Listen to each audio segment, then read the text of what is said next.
மக்களே இன்றைக்கி அருமையான நாள். நான் சென்செக்ஸில் தான் ட்ரேட் எடுத்திருந்தேன். ட்ரேட் என்ட்ரிஸ்லாம் காமிக்கிறேன் பாருங்கள். இன்றைக்கி சென்செக்ஸோட எக்ஸ்பைரி டே. ஸோ நான் என்னோடய ஃபஸ்ட்டு என்ட்ரி இந்த இடத்துல இருந்தது. கால் ஆப்ஷன் வாங்கியிருந்தேன். எதனாலன்னு பார்த்தீங்கன்னா, இன்றைக்கி ஆல்ரெடி இவ்வளோ பெரிய கேப் அப் ஓப்பன் ஆயிருக்கு. பட் கால் ஆப்ஷன் நல்லா தான் மொமெண்டம் இருந்து நல்ல மூவ்மெண்ட் ஆகிட்டு இருந்தது. ஸோ அதனால் இந்த இடத்துல டேஸ் ஹை வரைக்கும் வரும் அப்படின்னு சொல்லி இந்த இடத்துல ஒரு கால் ஆப்ஷன் வாங்கியிருந்தேன். ஸ்டார்டிங்கில் ப்ராஃபிட்டபுளாக தான் இருந்தது.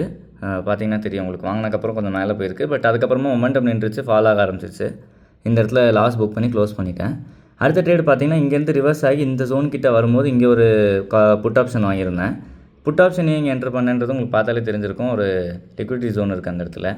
ஸோ ஃபால் ஆகி இந்த இடத்துல வரும்போது ஒரு ப்ராஃபிட் புக் பண்ணி க்ளோஸ் பண்ணிட்டேன். சூப்பர் டூப்பர் ட்ரேடுன்னு பார்த்தீங்கன்னா, ஜாக்பாட் ட்ரேடு வந்து இதுதான். இதான் நான் உங்களுக்கு அப்போ காமிச்ச மாதிரி நேற்று டேவோட க்ளோஸ் இது. ஸோ இந்த இடத்துலேயே வந்து சுற்றிக்கிட்டு இருந்த கொஞ்சம் நேரம் ரிவர்ஸ் ஆயிடுச்சு. இந்த ஜோன்லேருந்து வெளில வந்தால் என்ட்ரு பண்ணலாம் அப்படின்னு சொல்லி இந்த இடத்துல என்ட்ரு பண்ணியிருந்தேன். கால் ஆப்ஷன் என்ட்ரு பண்ணியிருந்தேன். என்ட்ரு பண்ணது தான் தாமதம், பறந்துருச்சு பாருங்கள்.